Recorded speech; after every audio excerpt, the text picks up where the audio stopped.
Good morning, Uganda. Welcome back from that throwback Thursday. Time for you to be taken down memory lane, but yet it's another day for you to stay still in touch with matters that are current around you on this Thursday, a day that I also love because it gets to start the beginning of the weekend. I usually call it the launcher of the weekend. It is a good morning here on Good Morning Uganda and UBC TV, where we come to you live from the Nile Avenue. My name is Julie F. Nantabam, and some of the updates we have, quick updates that you need to chew on as the day starts. Tough times for public servants. As the head of Public Service and Secretary to Cabinet, Lucy Nachobe Mbonye, announced new public service guidelines. Big changes are coming for Uganda's civil servants. Starting July 2026, public servants who perform poorly could lose their jobs under new performance contracts announced by government. Now, the statements like KPIs are so much in the corporate world, and that is in the private entity. I wonder if now they'll become a serious thing on the government side of things, given this update and tough times coming in for civil servants. But also, government has set aside 20 billion Uganda shillings towards compensation of the October 2025 natural flood victims. Now, the Permanent Secretary Office of the Prime Minister, Alex Kakoza, says verification is still ongoing to ascertain the rightful beneficiaries. And this position is echoed by State Minister for Relief, Disaster Preparedness and Refugees, Lillian Abe, who appeals to traders to avoid disaster-prone areas. Now, moving on to more updates, the NRM Electoral Commission has opened up the expression of interest forms and picking of nomination forms for those seeking to hold the party flag in the Chikube District LC5 by-election. This exercise, kicking off on Wednesday 29th April, will run up to Wednesday 6th May 2026, with internal elections scheduled for 10th June 2026. Also, President Yoweri Kaguta Museveni is being credited with improving livelihoods among masters of ceremonies across the country, following a 1.8 billion financial support program rolled out last year. This initiative, targeting MCs and media panelists in 18 zones, is already showing results on the ground. I need to look for this circle. How come I'm not a part of it? Anyways, the Kampala Capital City Authority, together with the Presidential Affairs Committee, has inspected the progress of establishing a sanitary landfill and modern waste management facility at Buyala in Mpigi District. The chairman of the Presidential Affairs Committee, Alex Byarugaba Bakunda, reaffirmed the government's commitment to ensuring that the tragedy that occurred at Chitezi is not repeated at Buyala, emphasizing the need for sustainable funding. Those are some of the updates we have on the local scene, but I'm not alone to bring you all the updates. Robert Chirabo Nyonyitono is with me this Thursday, and definitely he has a whole lot from the local scene. But before we even delve him into the local scene, we need to find out how he is. Robert, good morning. A lovely morning to you, Julie. Lovely morning to you too. You look gorgeous. Thank you. I love that hairdo. Right. The Gayaza style. Interesting. Thank you. You know, I have so many friends of mine, and when I was in school, that's what Gayaza used to do. And it was fond of them having that hairstyle. Right. And I used to think that every girl I would see, by then, I would think she's coming from Giza. But later I discovered that, well, it is just, I think, one of the safest and quickest way of doing the hair for ladies. Yes, especially if you are a natural hair girly. So there's also natural and artificial. There's not necessarily artificial, but it has a lot of chemicals. You notice it's not in their natural texture.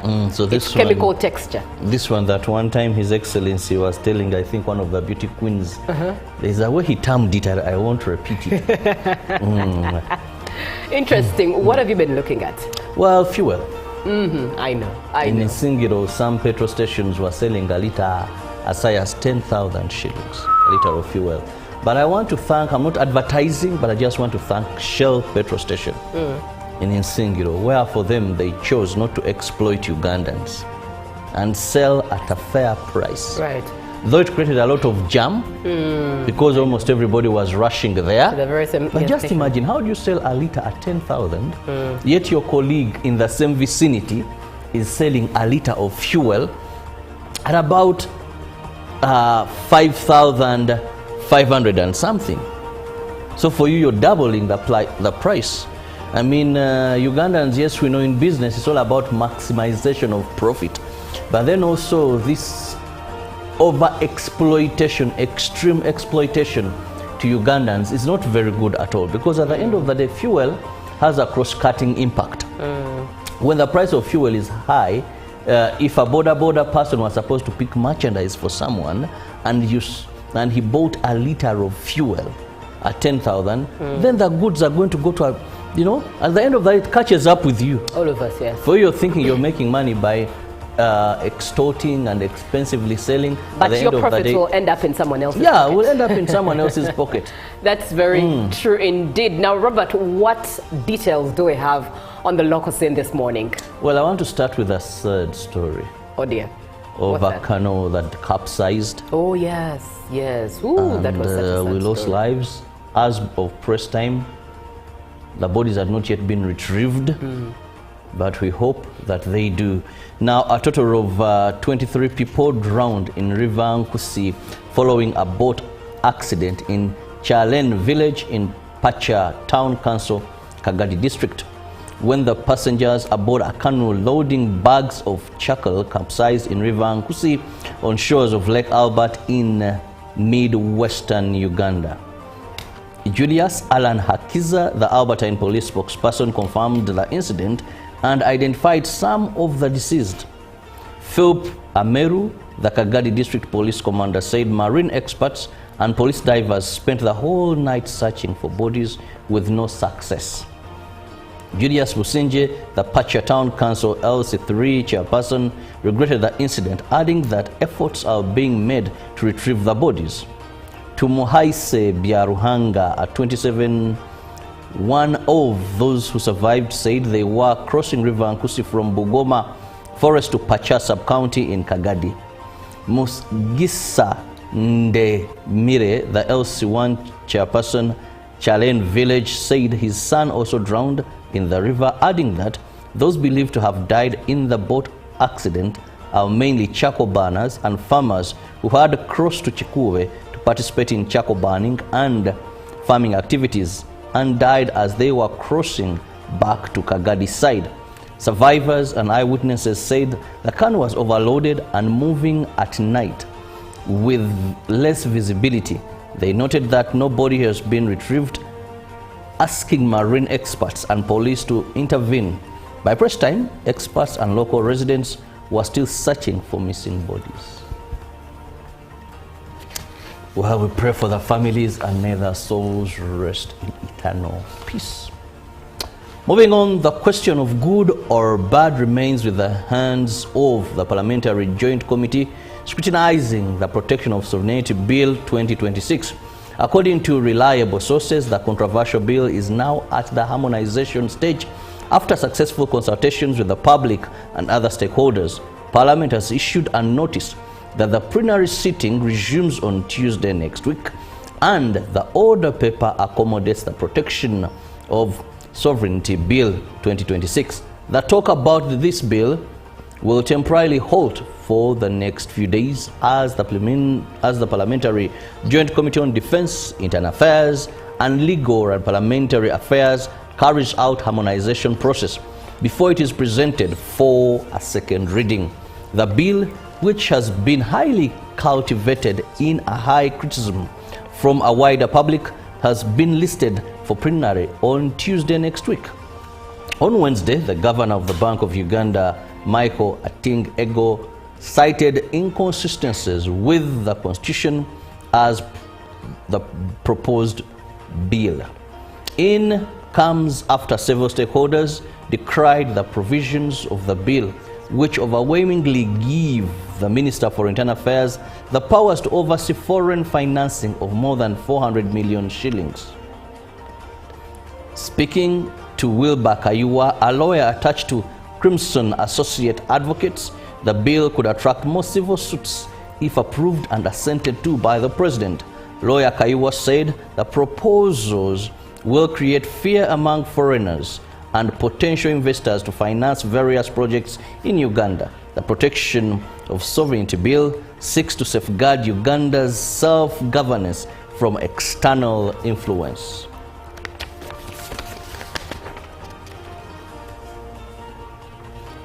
President Museveni assented to 8 pieces of legislation headlined by the Copyright and Neighboring Rights Amendment Act 2026, which strengthens protection of creative works. Also signed into law is the National Drug and Health Products Authority Act 2026, expanding regulation to cover medicines, vaccines, medical devices, diagnostics, and cosmetics.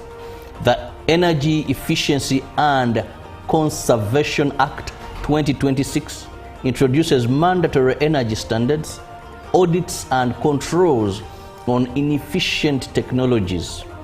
In the financial sector, the Non-Performing Assets Recovery Trust Repair Act 2024 dissolves the trust and transfers its function to the Ministry of Finance. The Employment Amendment Act 2025 strengthens protection of domestic, casual, and migrant workers. The Forensic and Scientific Analytical Services Act 2026 focuses on improving forensic systems and evidence handling. Other laws assented to include the Public Enterprises Reform and Investiture Amendment Act 2024 and the Magistrates Courts Amendment Act 2026. Now, coming to the end of our local stories this morning. Yesterday morning, the Prime Minister of Uganda, the Right Honorable Robert Nabanja, held a bilateral talks with the Deputy Chairperson of the African Union Commission, Her Excellency Selema Malaika, at the AU headquarters in Addis Ababa, Ethiopia. During the meeting, the Premier commended the leadership of the African Union for its focus on regional integration and development of Africa solutions to address Africa's challenges. Her Excellency Hadadia appreciated President Yoweri Museveni for his significant contribution to the progress of the African Union and the African continent in general. The meeting was attended by Minister of Defense and Veteran Affairs Jacob Oboth, Minister of State for Foreign Affairs Okero Olyem, Head of the Ugandan Mission to Ethiopia Rebecca Angume Otengo, and other Ugandan officials. Meanwhile, the Prime Minister was last evening hosted to a dinner at the Ugandan Embassy in Ethiopia by Her Excellency Rebecca Angume Otengo. Addressing the staff and Ugandans in diaspora who attended the dinner, Nabanja urged them to promote the positive attributes of their mother country, Uganda. And that brings us to the end of our local stories this morning. Let's have a look at what Julie has for us on the international scene. Right, thank you very much, Robert. Looking at what we have on the international scene this Thursday, we're starting off with matters Israel. Israeli military forces have intercepted boats traveling with global Sumud flotilla using drones, communications, jamming technology, and armed raiding parties to hold the humanitarian fleet in the middle of the Mediterranean, according to organizers and Israeli media. Our boats were approached by military speedboats self-identified as Israel, pointing lasers and semi-automatic assault weapons, ordering participants to the front of the boats and to get on their hands and knees, the Global Sumud Flotilla Aid Mission said on Thursday. Israeli military boats have illegally surrounded the flotilla in international waters and threatened kidnapping and violence, the flotilla said in a post on social media. Communication with 11 vessels have been lost, and Israeli media claims that 7 boats have been intercepted. Governments must act now to protect the flotilla. Israel Army Radio cited an Israeli source as saying that Israel has begun seizing control of the aid ships heading towards Gaza, and that 7 of the flotilla's 58 vessels had been captured near the Greek island of Crete. Now let's move on to the U.S. Interesting story. Former FBI Director James Comey appeared in United States federal court in Virginia a day after being indicted over a social media post that prosecutors allege threatened U.S. President Donald Trump. Comey turned himself in on Wednesday on 2 charges, including threatening the life of the president and transmitting threats across U.S. state lines. This is in regards of a 2025 Instagram post shared by Comey, which contained a photo of seashells on a beach arranged to read 8647, a slang term for get rid of. 86 is a slang term for get rid of, and 47 stands, of course, for the 47th president of the United States, who is Donald Trump. Now, the former FBI director did not speak during a brief court appearance. His lawyer, Patrick Fitzgerald, said he would argue that the case is a vindictive prosecution, meaning that it was brought to punish Comey for exercising his legal rights. Wearing a dark suit, Comey entered and exited the courtroom through a side entrance typically used by defendants, declining to comment.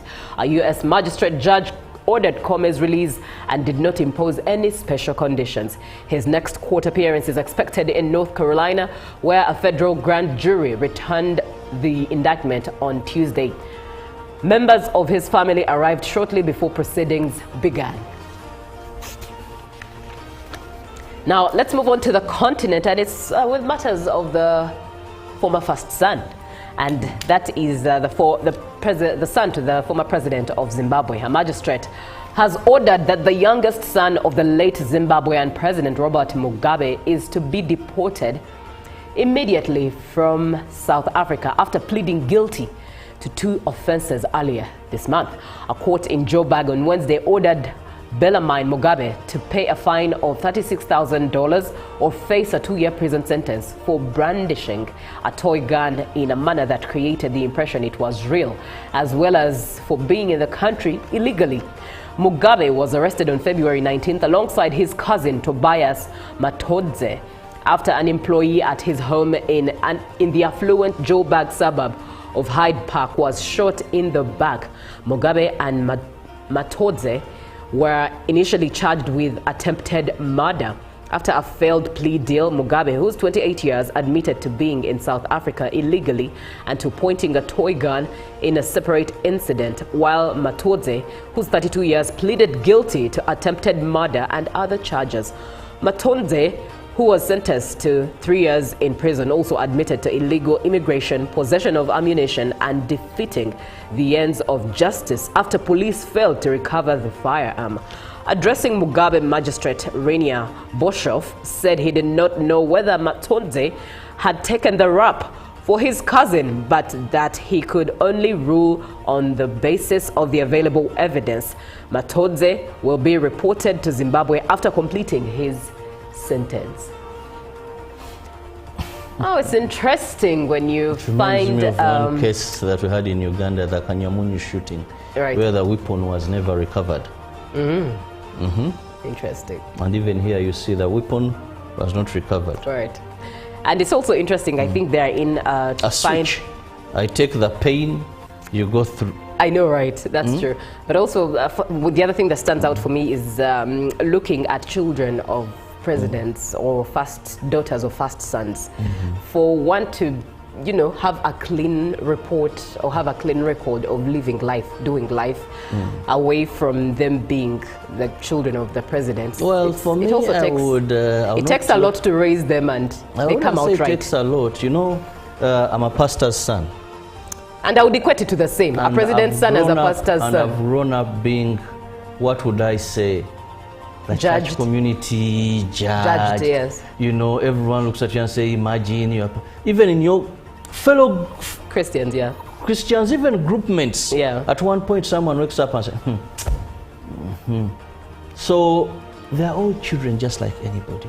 They're all human beings, whether you're the first son. The fact is, you are born as I was born, and we give birth to flesh. I hear you. Yes, sometimes you may hold parents for parenting, but sometimes there's people take it to the extreme. Right. You know, oh man, how would you buy? Can have this girl back? This first son? How? No. I've grown up in that pain of being. Yeah. You even fail to go to a church where your father is a pastor because people look at you. Today he has come with a pin in the ear. Today he has come with this. All right. On that note, what do we have in the dailies this morning? Well, I'll begin with a new vision this morning and what the new strategy reform means for Ugandans. Okay, we have a PDM. Government expands cash access. You and I don't qualify. Don't forget. Now, Museveni UK envoy discussed bilateral partnership and a picture there of His Excellency with his visitors. Still in the new vision this morning, Kagadi 23 feared dead after canoe capsized, and Gaba Mada Okero to know his fate today. I'm hurrying to go to Gaba. Surely. I must. In a way, over maybe the past couple of days, I guess Ugandans had lost a bit of interest in the story. But today is one of those days where everyone, is the big day. Everyone is paying attention to the story. Today is the big day. Will Okero, that of course he now knows very well that he has a case to answer. Right. So what will be the sentence for Okero? Are we going to see history being made? 27 years, our gallows have not had any work to do since they last had Haji Musa Sebirumbi and 27 others on the 27th of April. Are we going to see them work, a judge give them work, or are we going to see a lighter sentence? Don't forget there is a lady who was sentenced to life imprisonment. I think yesterday, but one. Yes. Now going to the Daily Monitor this morning. Here is Bank of Uganda's position on the implication of the sovereignty bill. Then prison service promotes over 4,000 junior officers. I think promotions also come with better pay. Definitely so. So and now benefits. I know now their wives are very excited. Now sometimes that money might not even benefit you. When she has known that, and sometimes there's even something on your shoulder. Julie, you're joking with these empowered women. Now, Judgment Day. I love this. Today the High Court is scheduled to decide the fate of Christopher Okero Onyum, 38, who is accused of murdering 4 toddlers at Gaba Early Childhood Development Program in Kampala. We can't wait.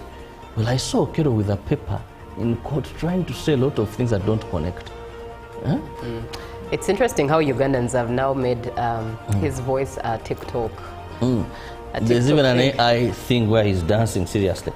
Daylights. Okay, here we see an operation by police in Kabalagala that nabbed hundreds, about 2,000 youth there. And there is something down the Daily Monitor, presidential visit to Namuronge Research Institute for the official launch of narrow anti-tick vaccine. I love the way we are making breakthroughs. Anti-tick vaccine. I hope this is one that is manufactured here. Recently we saw a bone marrow transplant. You know, we are doing so much in the world of science, technology and innovation. And I think those are some of the stories in the Daily Monitor. Right. Let's look at what you've gotten us. Surely, indeed, in Tanzania, starting off, of course, with the Citizen, which is for Tanzania, why UAE's OPEC exit is unlikely to hit Tanzania. Interesting. Want to know how and why? Of course, that's in the Citizen.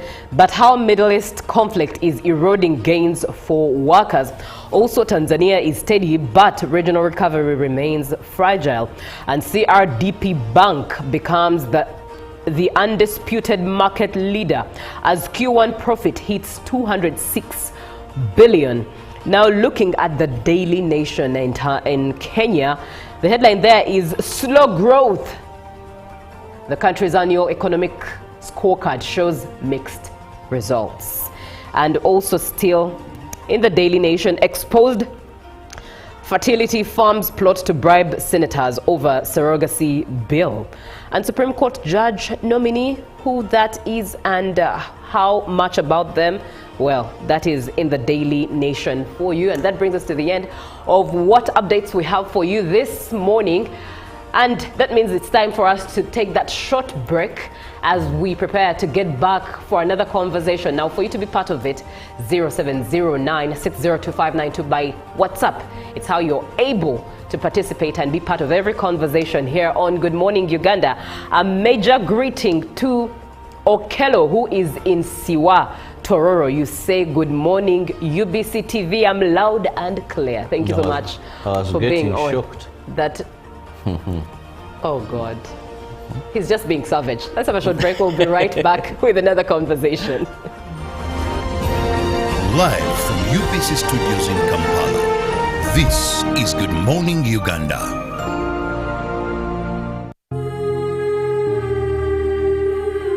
UBC TV, I'm loud and clear. Thank you so much for being on. Shocked. That.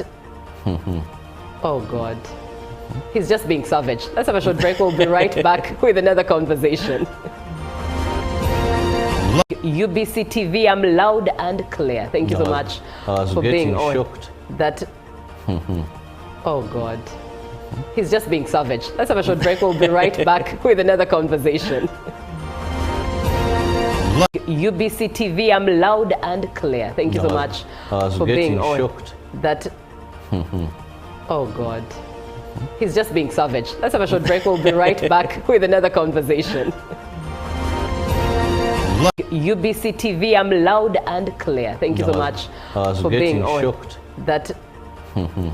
Oh God, he's just being savage. Let's have a short break. We'll be right back with another conversation. UBC TV, I'm loud and clear. Thank you so much for being on. Shocked. That. Oh God, he's just being savage. Let's have a short break. We'll be right back with another conversation. UBC TV, I'm loud and clear. Thank you so much for being on. Shocked. That. Oh God, he's just being savage. Let's have a short break. We'll be right back with another conversation. UBC TV, I'm loud and clear. Thank you so much for being on. Shocked. That. Oh God, he's just being savage. Let's have a short break. We'll be right back with another conversation. UBC TV, I'm loud and clear. Thank you so much for being on. Shocked. That. Oh God, he's just being savage. Let's have a short break. We'll be right back with another conversation. UBC TV, I'm loud and clear. Thank you so much for being on. Shocked. That. Oh God, he's just being savage. Let's have a short break. We'll be right back with another conversation. UBC TV, I'm loud and clear. Thank you so much for being on. Shocked. That. Oh God, he's just being savage. Let's have a short break. We'll be right back with another conversation. UBC TV, I'm loud and clear. Thank you so much for being on. Shocked. That. Oh God, he's just being savage. Let's have a short break. We'll be right back with another conversation. UBC TV, I'm loud and clear. Thank you so much for being on. Shocked. That. Oh God, he's just being savage. Let's have a short break. We'll be right back with another conversation. UBC TV, I'm loud and clear. Thank you so much for being on. Shocked. That. Oh God, he's just being savage. Let's have a short break. We'll be right back with another conversation. UBC TV, I'm loud and clear. Thank you so much for being on. Shocked. That. Oh God, he's just being savage. Let's have a short break. We'll be right back with another conversation. UBC TV, I'm loud and clear. Thank you so much for being on. Shocked. That. Oh God, he's just being savage. Let's have a short break. We'll be right back with another conversation.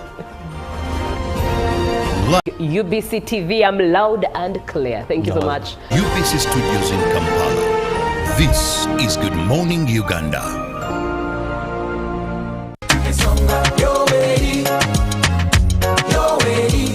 In 1986, a new chapter began.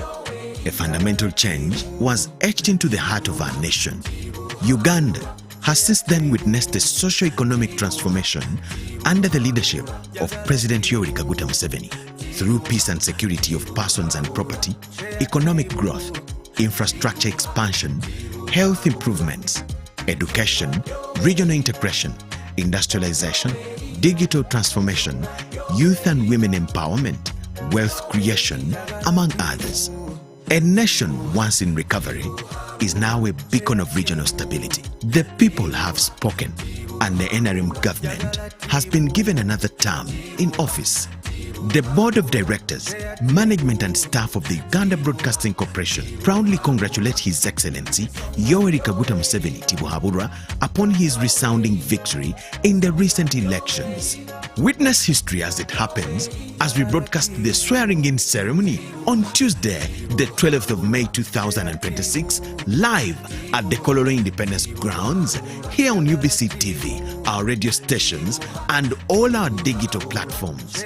Ugandans, let's protect our gains. Long live NRM, long live Uganda. UBC, inspiring Uganda.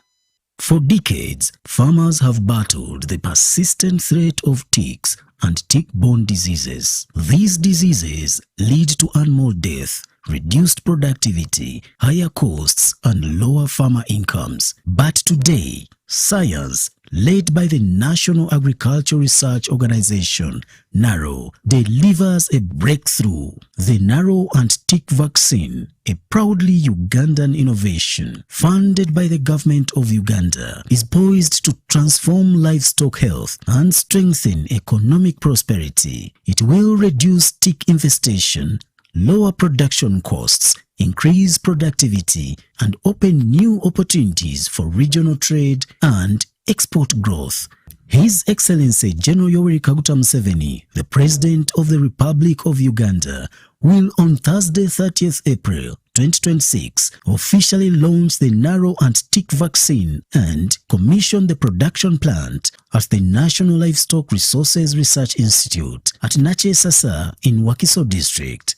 There will be a live broadcast of the event on UBC TV starting at 10 a.m. as well. Live updates online. Please note, attendance is by invitation only. Announced by the National Agriculture Research Organization, NARO. Live from UBC Studios in Kampala, this is Good Morning Uganda.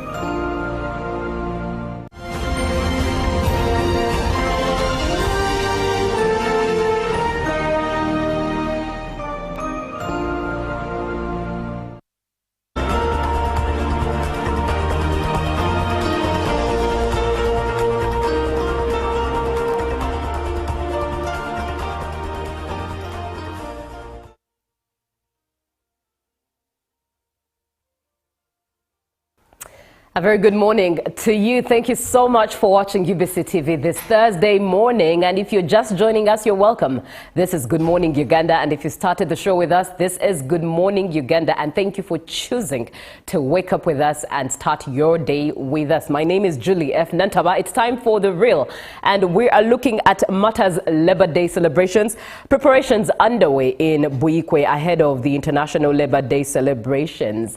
And of course, to have this conversation with us is none other than the host for that day, and that is the Assistant RDC Buikwe District, Gachibayo Ninsima. Of course, we are catching up since we last caught up while he was still in Jinja, but this time round we are catching up more as he serves in Buikwe. But be part of the conversation. 0709602592 by text WhatsApp as you share your opinion as the world prepares to mark Labor Day. What are some of the key gaps in the labor sector that need to be addressed in your opinion? Do share that opinion with us, 0709602592. And also our X handle at UBC TV Uganda. The hashtag there is hashtag GMUUBC. Good morning, Mr. Gachibayo. A very good morning to you. A pleasure having you this morning. I'm honored. Always a pleasure. It's been a while. We last caught up whilst you were in Jinja and now serving in Buikwe. Yeah, very true. It is always in the interest of service. True story. And transfer in our service is always can always come at any time. True. I agree. The other time I was in Jinja, serving the people of Jinja, and now in Ubuyukwe. So it is part of governance. Indeed. So I want to take this opportunity to greet everybody who is watching wherever you are. A very good morning to you. I congratulate whoever has got something good this morning. Praise be to God, but also take the opportunity to pass my sympathies and condolences to those who have challenges and those who have lost their dear ones. May the good Lord strengthen you all. I bring you greetings from Buyukwe district and the RDC, our senior RDC in Buyukwe district, Major David Matovu, the deputy of Unjeru municipality, Andrew Ntange, the deputy of Rugazi municipality, Maria Rubega, and us, the assistant RDCs in Buyukwe, have brought greetings. We are very honored and privileged for this opportunity. I know. To speak to our people, country, men and women here and abroad. Right. Especially on the national broadcaster. Indeed. I'm greatly honored. Indeed. And in light of the Labor Day celebrations, what does it mean for Buyukwe district to be the one hosting this year's Labor Day celebrations? Yeah, first of all, it is a pleasure. Right. And we are greatly honored as Buyukwe district for this honor to be the ones now hosting the International Labor Day 2026. We cannot take this for granted. We are very, very, very privileged, and we thank government of Uganda, led by His Excellency General Yoweri Kaguta Museveni, for this opportunity. We want to thank Ministry of Gender, Labor and Social Development for singling out Buyukwe district. And we want to thank every sector that has enabled us reach this day, because we have had a number of activities ever since we were singled out that we are the host district for this International Labor Day 2026. The last year it was celebrated in Karamoja, that is in Nakapiripiriti district. Right. So we are thankful, and we want to thank God for this opportunity also. You see, it has been peace always that was ushered in by the National Resistance Movement government, that all these activities are taking place in Uganda. So we are greatly thankful. Right. We are greatly thankful, and want to thank all the leaders in the district, Buyukwe district. We want to thank the woman member of parliament for Buyukwe district, who is also the minister, the Honorable Minister Diana Mtasingwa. She has been there every now and then. She has been in all meetings and the organizing committee at the NOC and the DOC, National Organizing Committee and the District Organizing Committee. So we want to thank you, Honorable Minister. We want to thank General Museveni, the president of this country, for appointing her as a minister. You see, people have worked for this country, and she has also worked for her people and this country. So we want to be very thankful for that. Right. And looking at the preparations, in there you mentioned that there are some activities that have been taking place in light to celebrate Labor Day, which will be on Friday in Buyukwe district, and that will be at Bishop Mkoyo, your primary school, Matali grounds, that is in Buyukwe district. What activities have been taking place? Yeah, we have had, jury and all our viewers, we have had a busy week and a lot of activities that began on 26th this month. So that's when we started the activities. And on 27th, we had the community baraza and visiting all workplaces. Because you see, Buyukwe, we are very honored and blessed to be a home of industries and factories. And especially in Njeru municipality, where we sit, I sit at Njeru municipality. Now it has more than 100 factories or industries. And so we have been doing the community baraza and visiting these workplaces, interacting with the workers and getting to know what kind of challenges or what is good in those factories. That was 27th. And on 28th, we had the OSH Day at Njeru municipality. That is St. Noah Mawagari Senior Secondary School in Imbiko. So we had the World Theft and Health Day. And so that was also another activity that brought us on board. And we had the marchings, we had the band, we had the sensitization of the community, all the labor unions and the community. And so 29th, we had, which was yesterday, we had tree planting and conferencing. Tree planting and conferencing, and today we still have the tree planting and the knock and dock meeting. So we have been busy as Uyukwe district. We have been busy in organizing and ensuring that whoever is going to come tomorrow, 1st May 2026, we are ready to receive you, and we are greatly honored to be the host district for this International Labour Day 2026. Right, you are watching UBC TV. It's The Real on Good Morning Uganda. And what we're looking at this morning is really the preparations that are underway for the Labour Day celebrations at Buikwe District. And the guest this morning is Gatbayo Ninsima, who is the Assistant RDC Buikwe District. But as one who is part of this show and one for whom we do this show, be part of the conversation, all right? Share your opinion as the world celebrates Labour Day. What are some of the key gaps, in your opinion, that the labour sector needs to address? 0709602592 by text WhatsApp, and also head on to our Twitter handle at UBCTV Uganda, and the hashtag there is UBCJMU. Now, looking at some of the activities you've had, visiting places of work was one of them. What are some of the things you noticed in the places of work you visited, the challenges, the achievements, the highlights that stood out for you?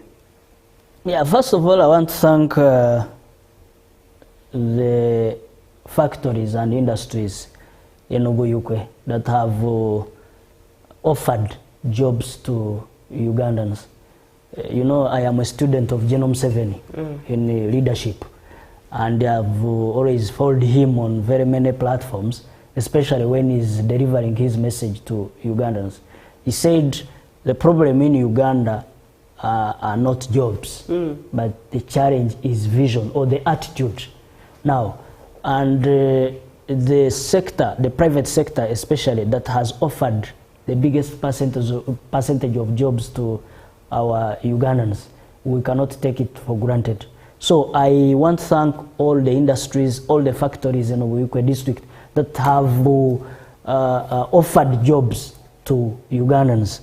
Yes, we are aware, and the other day when I was attending the World Theft and Health Day, concerns came up that they still need, as the labor sector, they still have some challenges. Some were talking about the minimum wage, some were talking about the difficulties and the fatalities especially. But we are thankful to the Ministry of Labour, Gender and Social Development, especially the Department of Occupational Theft and Health at Work. We have been moving with them to ensure occupational theft and good health, especially to the workers in these factories. And so this is what we have been moving up and down to see, to interact with the individuals, and we have had a good time with them. We have a good time with them. All right. Given that the celebrations are at Buikwe, what is the theme for this year's celebration of Labour Day? Yeah, the celebration, the theme of this 2026 International Labour Day is one, safeguarding Uganda's progress, empowering the workforce and promoting decent work for competitive enterprises. Yes, we know that workers are there, but we need to, one, safeguard their progress as we empower their workplace and promoting decent work. Because, you know, some people are working, but not in a decent environment. And so we we think that if we give priority to this theme of 2026 International Labour Day, we as a country, we are going to attain a decent workplace. Yes, this is the very theme that we are going to have tomorrow at Nkoyoyo Boarding Primary School grounds. That is Matare in Oguyukwe district. That place is called Oguyukwe South constituency. Yes. Right. And so I call upon all countrymen, women, and wherever you are, that tomorrow being a public holiday, there will not be any excuse. Jury saying, I did not come, I was not invited. Good thing I've invited you from the national broadcaster. And so we are very prepared.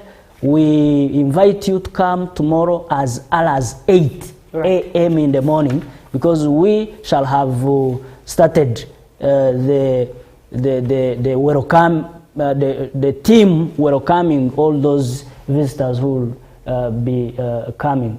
So we are inviting you, the general public, we are inviting whoever is watching to come tomorrow as we commemorate the International Labour Day 2026 in Uganda district. Indeed. And as the world prepares to celebrate and mark the Labour Day celebrations, in your opinion, what are some of the key gaps in the labour sector that need to be addressed? 0709-602. Send a WhatsApp message to share your opinion. You can also head over to our X handle at UBC TV Uganda and let us know what you think. Hi, Julie. Thank you for the show. This is Teacher Igalagwa Edward from Buyende District. Anyway, underpayment among workers is one of the labor gaps that I noticed. But my question to our guest is, what is his say about the labor wage bill being delayed to be passed in Parliament? Over to you, Mr. Agachibayo. Yeah, I want to thank my brother from Buyende for his opinion. The labor wage bill, one, we need it. We need some call it the minimum wage. We need it, but one, the country is waiting for opinions from Ugandans. You see, Judy, if we don't handle this in a good way, it may also bring a challenge. It may be a double-edged sword. Why? If it is not properly handled.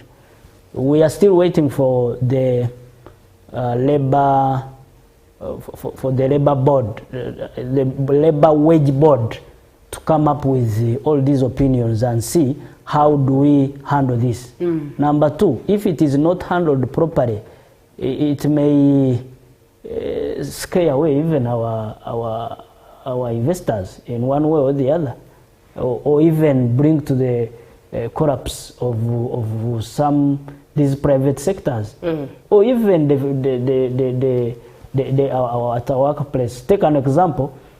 If tomorrow a bill comes at Parliament, the minimum wage or the labor wage, yes, the labor wage bill comes at on the floor of Parliament, it is passed into law, and they say for you to start, the minimum salary is 1 million, for example, or 600,000. The question is, how many people will be able to afford this minimum wage? So meaning, if I don't have the capacity to have that minimum wage, it means Judy will not get a job here, or the other, or Nisima will not get a job. And so it is good to have it and very important, but we must look further. We must analyze it further to be able to accommodate all our concerns as a country. All right. Hi, good morning. Happy International Labour Day. Julie, we are employed because of our skills to enable us pay for what we spent in education, and above all to help our country, especially the citizens, in service delivery. The worst is that government overcharges her own citizen. Can you imagine? I earn 700,000 Uganda shillings per month and I'll be charged 40% of pay as you earn. Do we appreciate our local labor? This is Phillips from Karamoja. And this is what is proposed currently. It this is what is proposed as in the 40%, but currently it is in the 30%. What would you tell Phillips in Karamoja? My brother Phillips in Karamoja, thank you for watching the national broadcaster.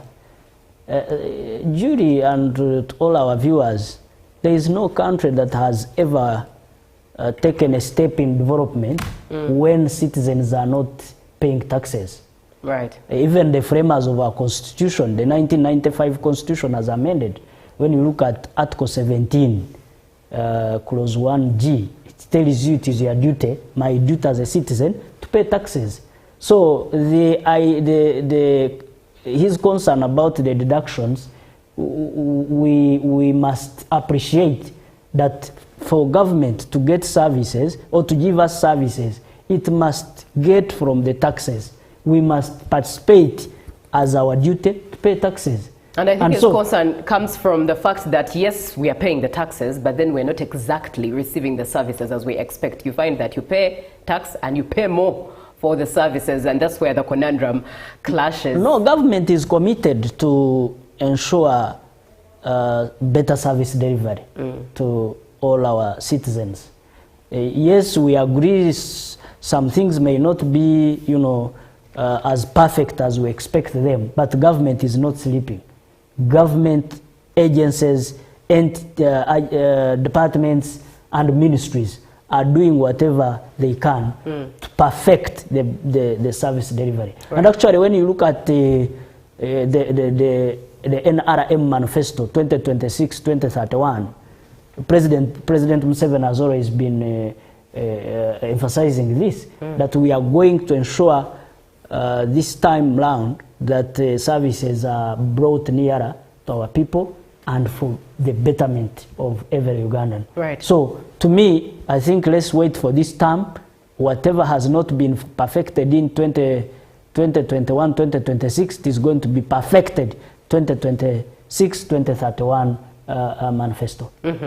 Right, we are looking at celebrations of the Labor Day, which is tomorrow, and preparations underway for Uyikwe district that is hosting the national celebrations tomorrow, the 1st of May. But in your opinion, you can also share, as the world celebrates Labor Day, what are some of the key gaps in the labor sector that need to be addressed? The hashtag is UBSCJMU on X, at UBC TV Uganda, but you can also send a WhatsApp message to 0709602592 and share your opinion. Now, Mr. Gachibayo, let's look at stay, of course, with the celebrations. What are the objectives for tomorrow's Labor Day celebrations?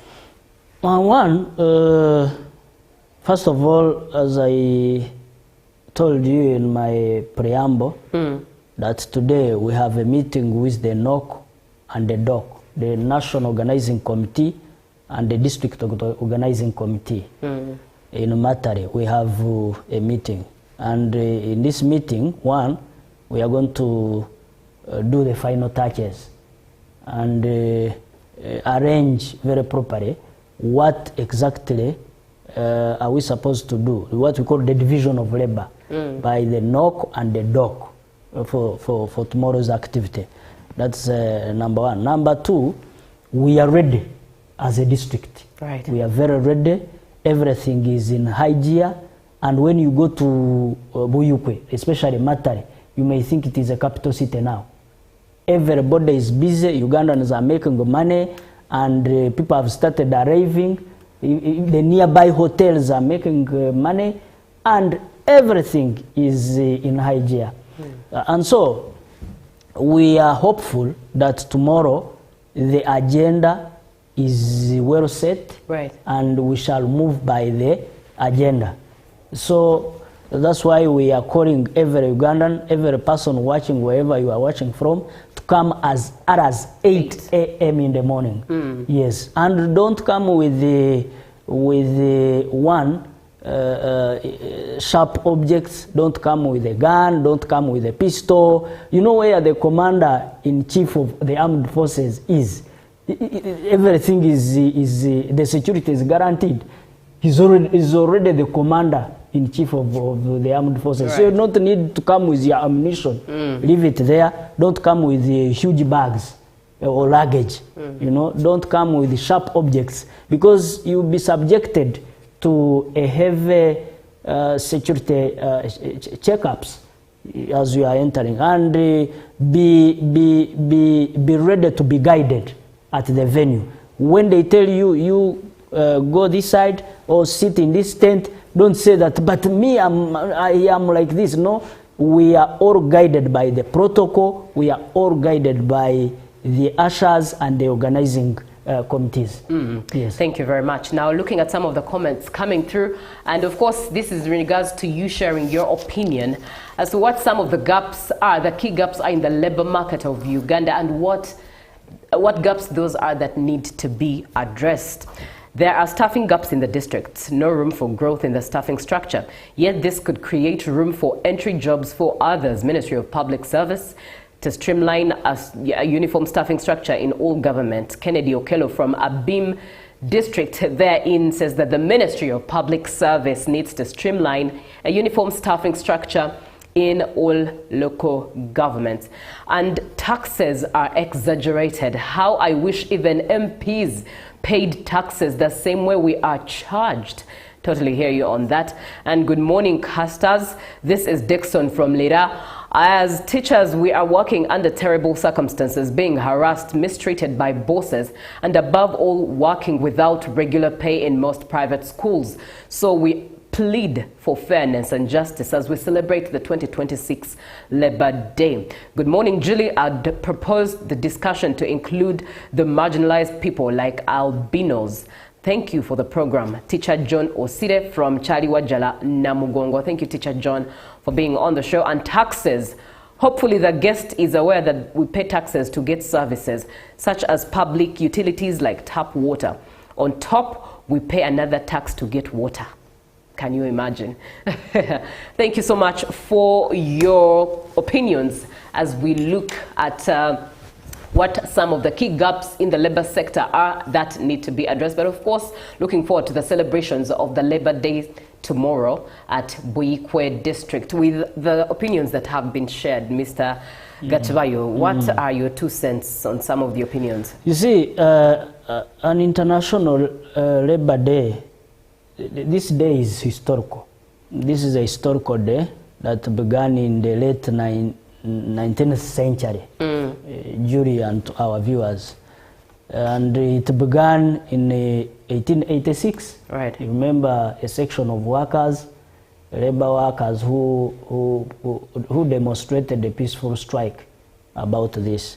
And that one gives you the background of this day, that even in the 19th century, individuals were still experiencing challenges and in the labor sector.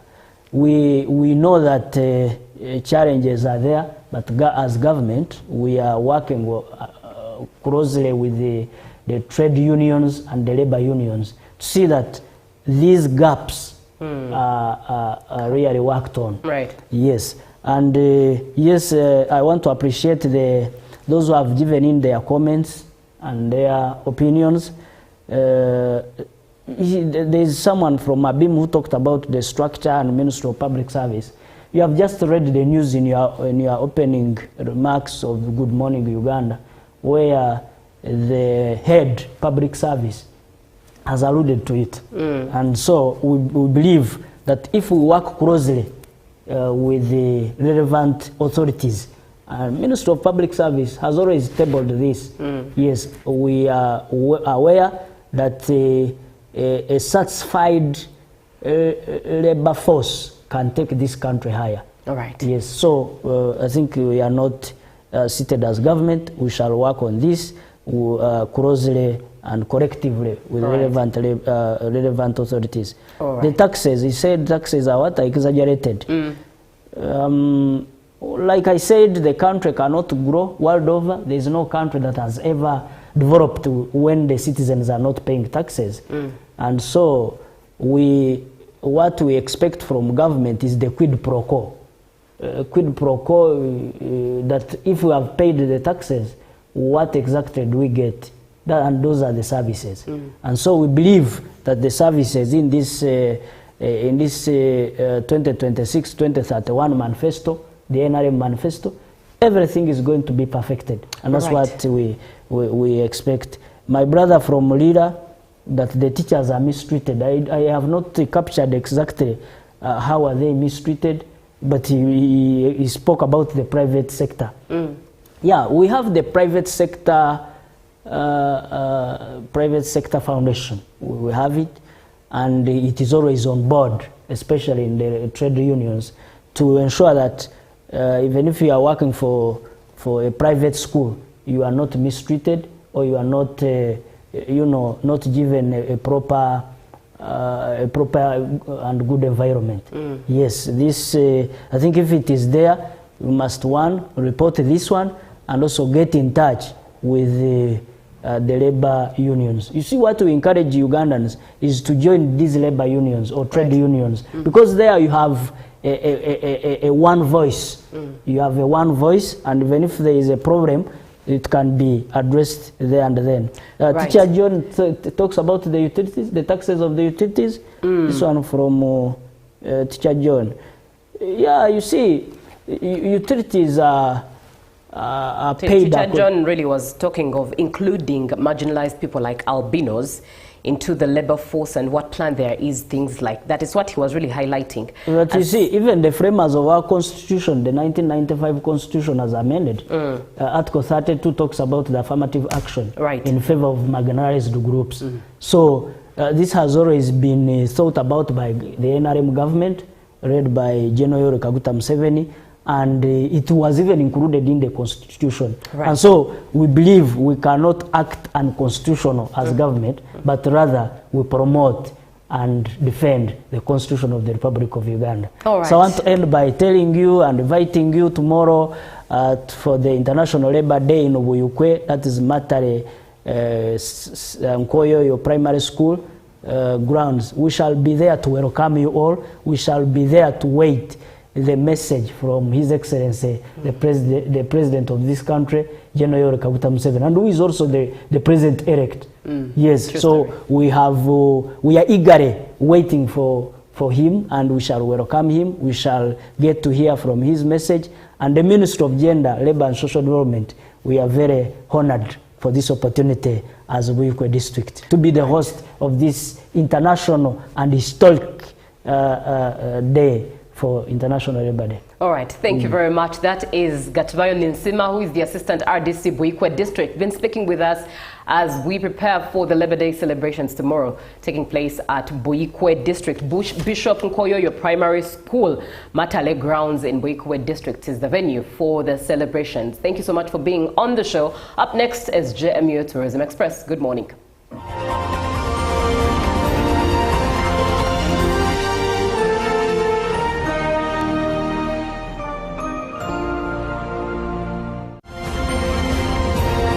Live from UBC Studios in Kampala, this is Good Morning Uganda. Exercise can't be sustained. Eating can't be stopped. It's even harder to lose weight. Come and give it a try. Genshikang L-carnitine chromium capsules, plant extract, scientific ratio, take 3 capsules each time. The active ingredient accelerates fat burning,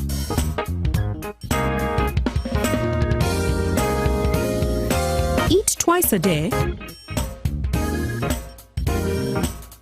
don't take a detour. Weight loss starts now.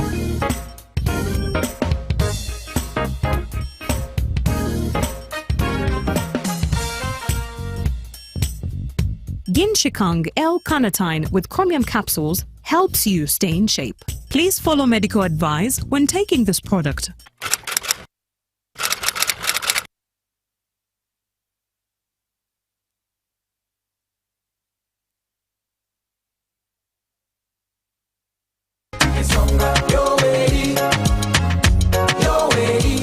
In 1986, a new chapter began.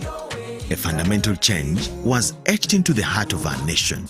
Uganda has since then witnessed a socio-economic transformation under the leadership of President Yoweri Kaguta Museveni, through peace and security of persons and property, economic growth, infrastructure expansion, health improvements, education, regional integration, industrialization, digital transformation, youth and women empowerment, wealth creation, among others.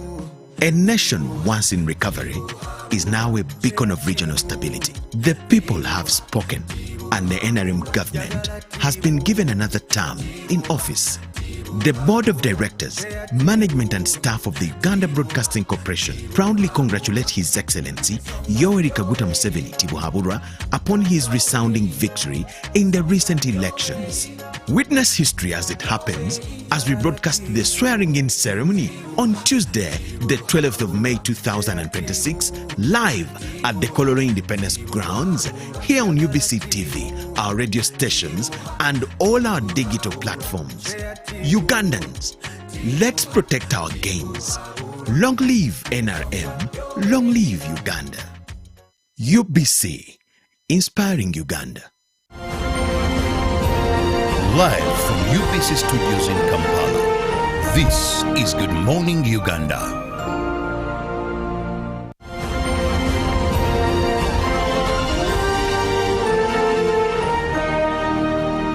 Brought to you by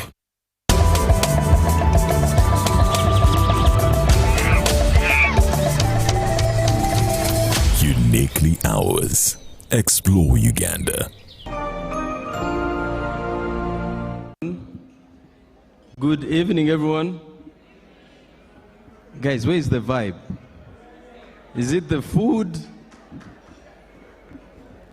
I don't want to give some workouts now. But good evening, everyone, to all our distinguished guests.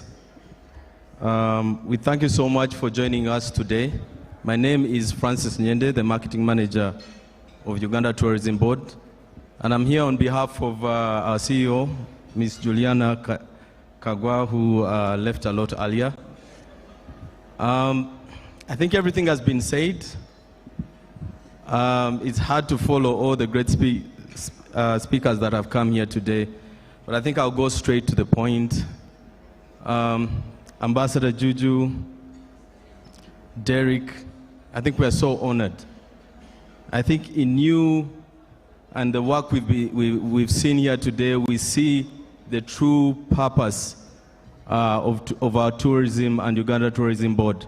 We often say that we promote tourism together, and I think what Ambassador and Derek have shown us today is we can all do it. It doesn't have to be a job for UTB, and I think it's a story that she's told very beautifully, and we look forward to a lot more of such collaborations going forward. I'll just speak about one of our missions at UTB is to make sure we tell the story of the Pearl of Africa in its full depth. And while a lot of the time we're talking about the landscapes, the wildlife, the true soul of tourism is actually our people.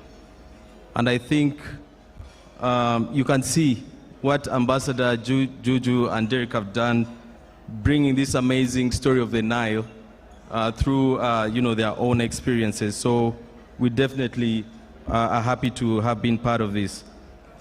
I remember when this kicked off, Ambassador Juju, I remember you visited our office with Derek. You had a very beautiful vision. And at that time, it was a form of a creative project, which on our end we thought was a lot more than just a creative project. And I know we'll be doing a lot more partnerships beyond this, and we look forward to collaborating and combining a lot of our efforts to make sure we tell the story better. I also want to commend the Ministry of Foreign Affairs. I think a lot of these efforts have also been enabled by amazing policy like our ECD program. So tonight has been beautiful. I hope we all have a very different lens of our own destination, and also pick a leaf of telling our stories more emotively, but most importantly, tell our stories beyond our borders. And we thank you so much Ambassador Juju, for this. I look forward for a lot more collaborations. If there are any missions here, please, like Mr. Alan Kasuja called out, let's speak a leaf and let's promote tourism together. I thank you so much.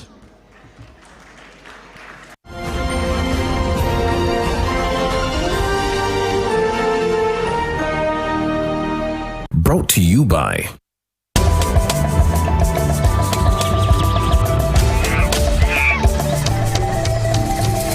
Uniquely Ours. Explore Uganda.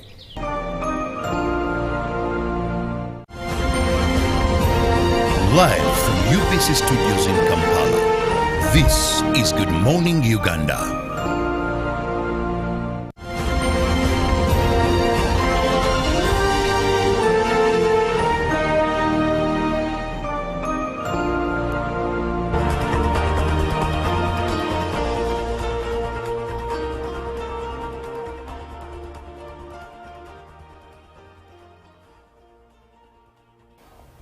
Thank you for being with us. Time for business. Stories now. The Equal Opportunities Commission has revealed that the recently approved and passed 84 trillion shillings national budget for the financial year 2026-2027 is 67% gender and equity compliant. According to the Commission's Gender and Equity Compliance Assessment Report, Uganda's microeconomic outlook remains positive, with projected economic growth and moderate inflation. However, the chairperson of the Commission noted that the 9% allocation to local government remains insufficient, a factor likely to slow effective service delivery to Ugandans. Under the Public Finance Management Act, the Equal Opportunities Commission is mandated to assess ministerial policy statements and budgets of government ministries, departments and agencies to ensure that planning and resource allocation are gender and equity responsive, with special attention to vulnerable groups, including women, youth, children and persons with disabilities. The Commission has now released 2 assessment reports indicating improved performance by government MDAs. Entities assessed registered an average score of 70%, up from 68.5% recorded in the financial year 2025-2026. That performed not so well. The Commission further reported that the 2026-2027 national budget scored 67%, citing several positive interventions likely to enhance equal opportunities. Among these are the tenfold growth strategy aligned to the ATM's growth framework, as well as implementation of wealth creation and livelihood improvement programs. There is increasing and progressive emphasis that ministries and entities are putting in planning for issues of people with disability, for youth, for children, for older persons, and also it also means that there is increasing balance in terms of resource allocation to the various regions of Uganda. However, the report also highlights persistent structural inequalities across regions and population groups, with several gender and equity gaps requiring urgent attention.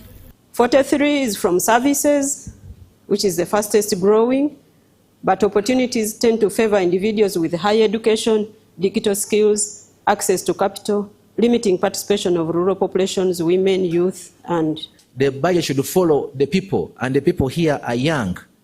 And therefore, we must allocate more resources to that area. While presenting the findings, Senior Compliance Officer Irene Nafungo called for increased funding to local governments to improve equitable service delivery across the country. Unfortunately, only 90% of the budget has been allocated to all the local governments. Our recommendation is we need about 30% to see a fair provision of services. Concerns were also raised over the rising public debt, now estimated at 116 trillion shillings, which the Commission says could disproportionately affect vulnerable groups through increased taxation of essential public services. There could be another way of capturing other people into the tax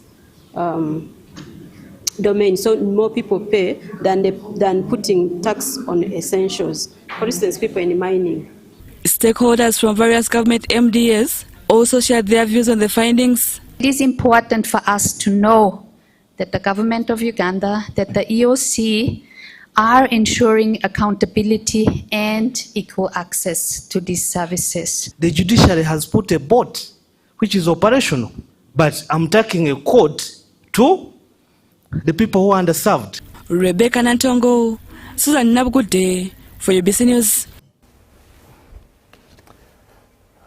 Thank you, Susan. Now, the oil and gas sector, together with the East African Crude Oil Pipeline Project, has the potential of transforming the regional economy if the countries and stakeholders involved get it right. According to Uganda's High Commissioner to Tanzania, Ambassador Fred Mwesigye, he said Uganda steadily moves towards her first oil.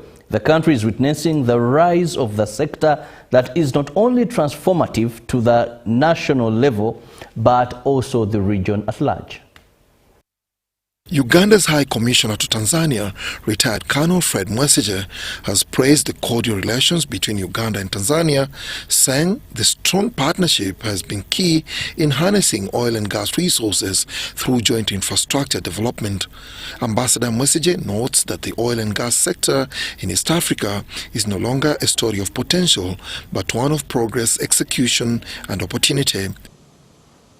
This is where regional synergy must move from rhetoric to reality. Geography has already made us neighbors, but in a situation now demand that we become international partners. This means aligning our policies, strengthening our institutions, and most critically, enabling our private sector to lead. He was addressing delegates on the second and final day of the 11th Oil and Gas Convention at Speke Resort Munyonyo. Uganda and Tanzania are currently fast-tracking the construction of the 1,443-kilometer East African crude oil pipeline, which will connect the Albertine Graben to the port of Tanga in Tanzania. But let us be clear, this moment is bigger than oil. It is about industrialization, it is about building resilient value chains, it is about turning regional integration from a concept into a working economic system. His remarks were echoed by Ambassador Yohana Sefue, the board chairman of the Tanzania Petroleum Development Corporation. Uganda has ignited a promise that extends far beyond its borders. And by fulfilling that promise, requires more than production. It requires integration. The future we seek cannot be built within borders. It must be built across borders.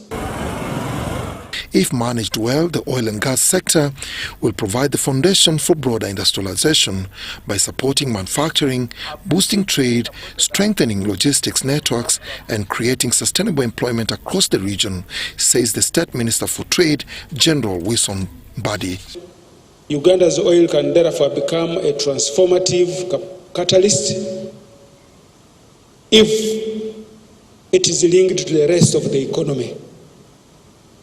The building of linkages between extractives and the wider economy can occur when domestic firms are participating in providing the inputs. Participants concurred that East Africa is creating a new economic corridor, one that connects countries not only through geography, but through shared opportunity. Oil is coming from the ground, from the environment, from one of the most pristine natural ecosystems globally. For present and future generations, we need to continue to enjoy the beauty, widest range of flora and fauna not seen in many places, and continue to invite others to experience this through tourism. Dennis Igoa for UBC.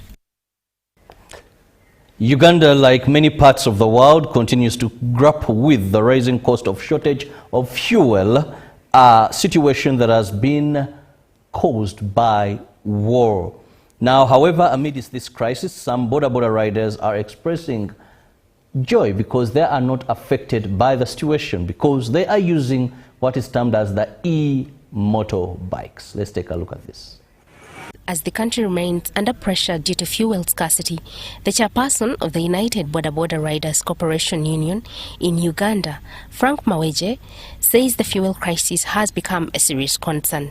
He has called upon the government to coordinate relevant institutions to regulate fuel prices and prevent further economic strain on citizens. Sera kana mafuta ga bei, mafuta gekanamye, ate n'okubeerawo tegaliiwo. Twagala okukozesa eddoboozi lya union okujjukiza gavumenti nti erina okubaako kyekola. It's so unfortunate that we are seeing, as politicians, as citizens, we are seeing miscoordination in government ministries and their works. So it's the time now that we are asking government to coordinate better when it comes to the way of governance and administration. Meanwhile, Alice Atkunda Mary, the union's ambassador, notes that despite the ongoing fuel crisis, both riders and their customers have reason to remain hopeful. She explains that many riders are now using electric motorcycles powered by locally generated electricity, reducing their dependence on fuel. As a union, we have your solution. We have e-bikes. The spiral e-bikes. Alice further highlights that the adoption of electric bodas will significantly improve air quality, allowing Ugandans to enjoy cleaner and healthier environments. She adds that this transition is a major step towards environmental conservation. Let's protect the environment. And we are transforming from the other system, going into an e-mobility system. Union leaders led by Frank Maweje also expressed concern about the current fuel shortage, but emphasized that the early shift towards electric motorcycles, commonly known as EVs, has positioned them better to cope with the crisis. Ate bwe tulaba nti amafuta ga bei, naffe tugamba katugendeko mu revolution endala. Revolution EV. Others are crying because of prices for fuel, but others are enjoying, and now they are on business. They stress that the electric transport model will play a critical role in reducing air pollution and conserving the environment as it minimizes harmful emissions. Amasanyalaze ate ziyambako ne gavumenti okukendeeza ku ssente zeesaasaanyiza mu birwadde bannayuganda bye balwala ebyokussa. Other leaders also shared their views on fuel crisis, emphasizing the need for long-term solutions to ensure stability in the energy and transport sectors. We have been reporting many cases about robbery, death of our boda riders, but since they brought this new idea of EV motorcycles, we are enjoying. Pauline Onwayet and Jamil Sekaja, reporting for UBC.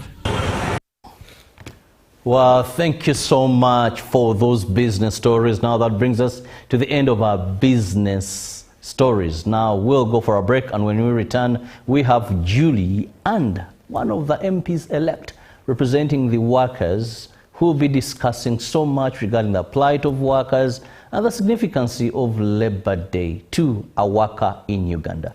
Keep it with us.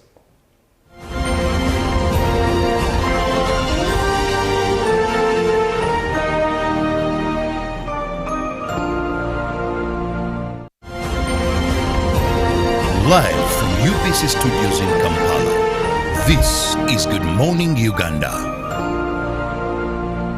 Pick of the day on UBC. He expected me to die like within the first 2 years. Out of the blue, the child will get pains, especially in the wrists. And this happens commonly when children are starting to walk. Was brought to you by I'll call you every day, yeah yo, baby, don't know. You can now get all the Chibuzi out with MTN voice bundles. Call all networks. Kubei Dondoro. Buy a 25-minute voice bundle for only 1,000. Or buy any daily voice bundle of your choice. Dial *100 *21# and select daily, or use the My MTN app. When we talk together, we are unstoppable.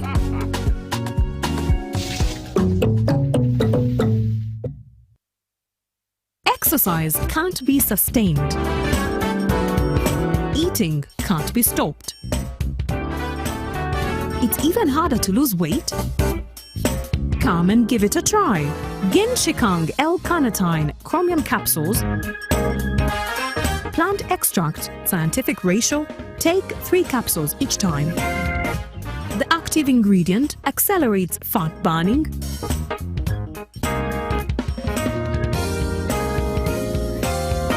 twice a day, don't take a detour. Weight loss starts now.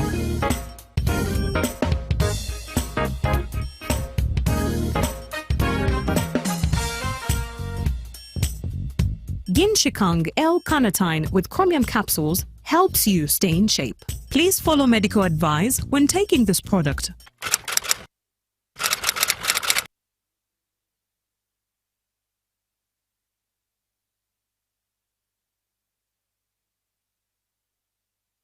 I know what Uganda needs. When General Caleb Akantwanaho retired, Salim Saleh presented his long, detailed analysis of Uganda's economy and structured recommendations for improvement in the form of the Third National Development Plan, NDP-3, to President Museveni.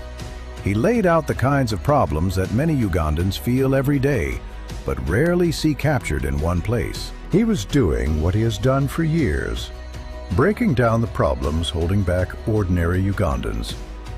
He talked about distortions in factors of production, such as land conflicts that choke investment, the high cost of finance for ordinary people, the shortage of skills among youth, the slow pace of value addition, and the gap between production in the villages and the factories in industrial parks.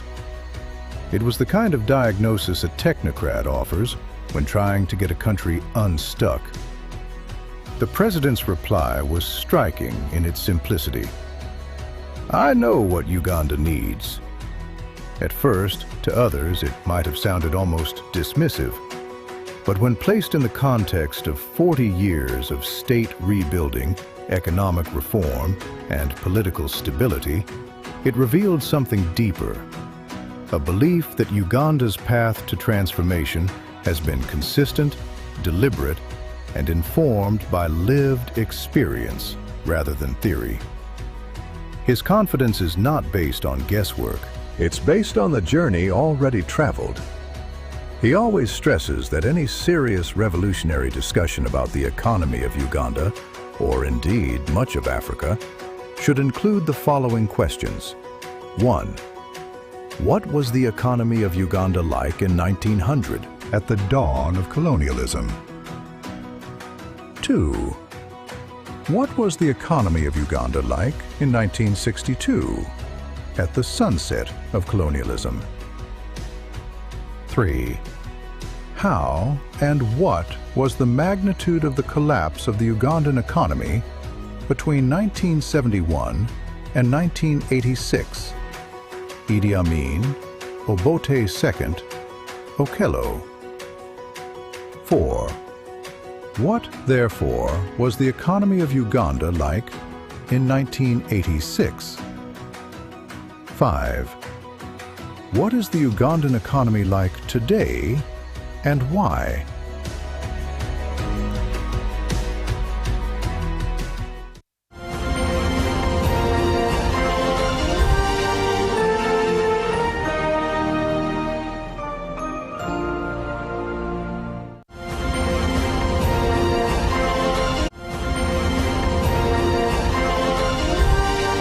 For decades, farmers have battled the persistent threat of ticks and tick-borne diseases. These diseases lead to animal death, reduced productivity, higher costs, and lower farmer incomes. But today, science, led by the National Agricultural Research Organization, NARO, delivers a breakthrough. The NARO and-tick vaccine, a proudly Ugandan innovation funded by the government of Uganda, is poised to transform livestock health and strengthen economic prosperity. It will reduce tick infestation, lower production costs, increase productivity, and open new opportunities for regional trade and export growth. His Excellency General Yoweri Kaguta Museveni, the President of the Republic of Uganda, will on Thursday 30th April 2026 officially launch the NARO and-tick vaccine and commission the production plant at the National Livestock Resources Research Institute at Nache Sasa in Wakiso District. There will be a live broadcast of the event on UBC TV starting at 10 a.m. As well, live updates online. Please note, attendance is by invitation only. Announced by the National Agriculture Research Organization, NARO. In 1986, a new chapter began. A fundamental change was etched into the heart of our nation. Uganda has since then witnessed a socio-economic transformation under the leadership of President Yoweri Kaguta Museveni. Through peace and security of persons and property, economic growth, infrastructure expansion, health improvements, education, regional integration, industrialization, digital transformation, youth and women empowerment, wealth creation, among others. A nation once in recovery is now a beacon of regional stability. The people have spoken, and the NRM government has been given another term in office. The Board of Directors, Management and staff of the Uganda Broadcasting Corporation proudly congratulate His Excellency Yoweri Kaguta Museveni Tibuhaburwa upon his resounding victory in the recent elections. Witness history as it happens as we broadcast the swearing-in ceremony on Tuesday, the 12th of May 2026, live at the Kololo Independence Grounds, here on UBC TV, our radio stations, and all our digital platforms. Ugandans, let's protect our gains. Long live NRM, long live Uganda. UBC, inspiring Uganda.